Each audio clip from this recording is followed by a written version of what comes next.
नमस्कार।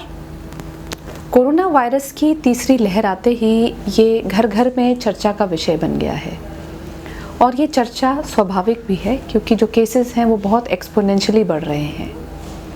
पूरे विश्व में ओमिक्रॉन नामक कोरोना वेरिएंट का प्रभाव अधिक देखा जा रहा है, बट एक सिल्वर लाइनिंग ये है कि जो ओमिक्रॉन वेरिएंट है वो बहुत ज़्यादा तीव्र सिम्टम्स नहीं दे रहा है और इसके कारण से जो ग्रस्त मरीज़ हैं उनमें जो सीक्वली हैं वो थोड़े कम देखे जा रहे हैं।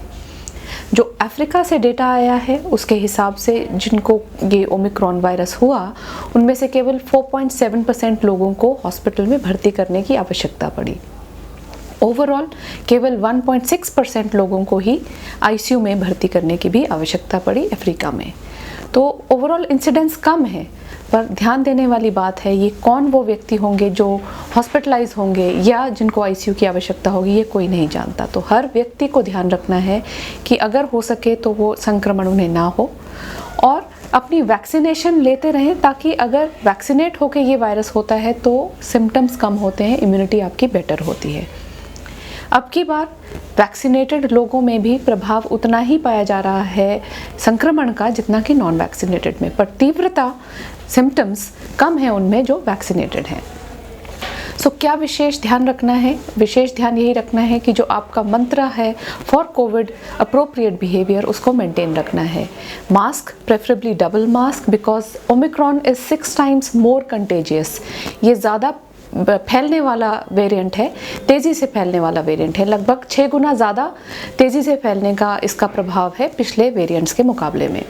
सो double mask, social distancing and hand hygiene, and कोशिश ये करनी है कि सुपर स्प्रेडर इवेंट्स में ना जाएं। ये सुपर स्प्रेडर इवेंट्स होते हैं शादी ब्याह फंक्शंस जहाँ की आप अपना मास्क उतारते हैं या बहुत ज़्यादा भीड़ भड़क्के में जाते हैं।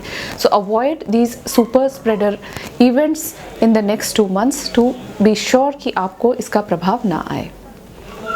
खासकर कैंसर पेशेंट्स को विशेष ध्यान देना है क्योंकि उनकी इम्यूनिटी यानी कि बीमारी से लड़ने की क्षमता कम होती है, तो उनको संक्रमण का खतरा अधिक है। उन्हें अननेसेसरली भीड़ भड़के में नहीं जाना है, अननेसेसरली हॉस्पिटल विजिट्स भी अवॉइड करनी है। केवल अपनी शेड्यूल्ड अपॉइंटमेंट्स में या अगर आपको कोई दिक्कत है तो ही आपको डॉक्टर्स को संपर्क करना है या वीडियो कंसल्टेशन के द्वारा अपना कंसल्टेशन कर लीजिए ताकि आप सेफ रहें इस संक्रमण के द्वारा।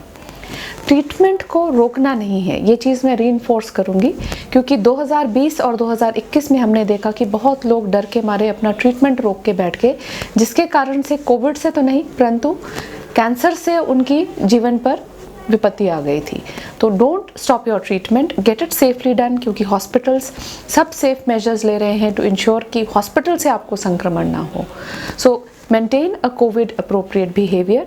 अगर ये संक्रमण होता है तो आपको टेस्ट करा के अपने आप को सेल्फ आइसोलेट करना है।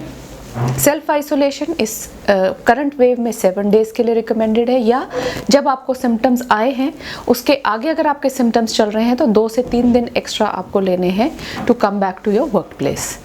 एंड अगर आप अच्छी डाइट, अच्छी हाइजीन मेंटेन करते हैं तो इस बीमारी को भी आप सक्सेसफुली टैकल कर सकते हैं। Thank you so much.